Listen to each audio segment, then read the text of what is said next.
pajak akan membantu pelaporan pajak kamu. Yuk ikut aku gimana lihat proses pelaporan pajak.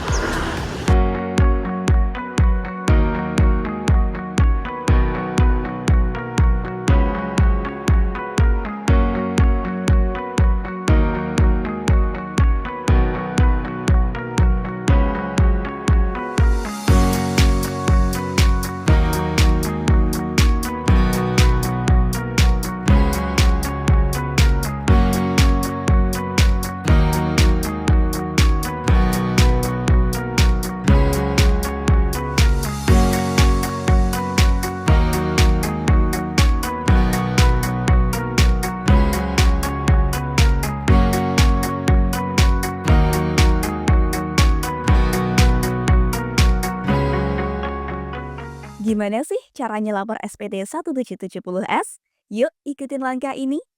Pertama, pastikan kamu sudah punya akun. Kalau belum, registrasi dulu ya. Kemudian, kamu bisa login dan memilih media untuk mengirimkan kode verifikasi. Lalu masukkan kodenya. Untuk pelaporan SPT, kamu bisa masuk ke menu lapor, lalu pilih e-filing. Setelah itu, klik buat SPT dan jawab pertanyaan yang diberikan. Kemudian, pilih tahun pajak.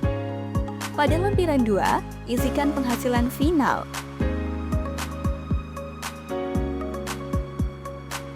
Kemudian, harta. Dan juga hutang. Lalu yang terakhir, susunan anggota keluarga kamu. Pada lampiran 1, masukkanlah penghasilan dalam negeri lainnya, penghasilan yang tidak termasuk objek pajak, dan bukti potong yang kamu miliki. Terakhir, masuki formulir induk, isikan identitas, penghasilan neto, penghasilan tidak kena pajak, dan kredit pajak. PPh terutang akan otomatis muncul dengan status kurang bayar, lebih bayar, maupun nihil. Untuk mengirimkan SPT, kamu bisa mengisi kode verifikasi yang bisa dikirimkan melalui email atau nomor telepon. Setelah SPT terkirim, kamu akan mendapatkan bukti penerimaan elektronik. Congrats, you're done! Untuk kesan-pesannya sangat bagus sekali. Saya merasa puas atas pelayanan di kantor pajak Semarang Selatan ini.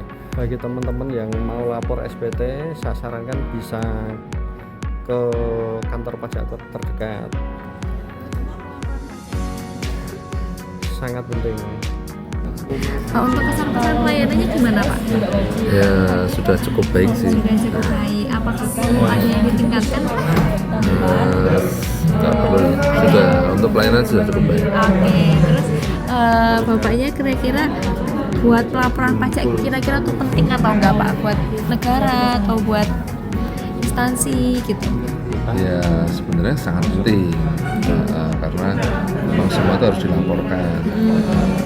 Jadi ya kadang ya dari pajaknya sendiri harus mempermudah kita untuk membayar pajak. Jangan untuk kita sudah niat untuk membayar pajak tapi dari prosesnya yang dipersulit kan tidak enak. Tapi untuk saat ini sampai dengan saat ini sudah bagus. Jadi yang antri-antri biar lebih cepat. Cuman ya itu kadang kita berpikir sebagai masyarakat kita sudah capek-capek membayar pajak tapi pemanfaatan pajak kita di negara digunakan yang hal yang sia-sia atau pembangunan yang kurang bagus gitu ya Pak. Terus banyak beberapa oknum yang nakal seperti korupsi itu. Jadi Bapak intinya tuh minta buat pemerintah lebih efisien lagi dalam anggaran pajaknya, lebih diperhitungkan lagi untuk penggunaannya, dimaksimalkan Pak. Oke. Terus tadi kan Bapak melaporkan sendiri ya Pak tadi dari rumah, terus cross check di sini buat SPT-nya. Nah, kira-kira dari sistem yang Bapak lapor sendiri dari rumah atau yang disebut sistem self assessment itu kira-kira Bapak dimudahkan atau gimana? sangat mudah. Sangat dimudahkan. So, what are you waiting for? DJP Online bisa diakses dimanapun dan kapanpun. Time Text, look at your bag.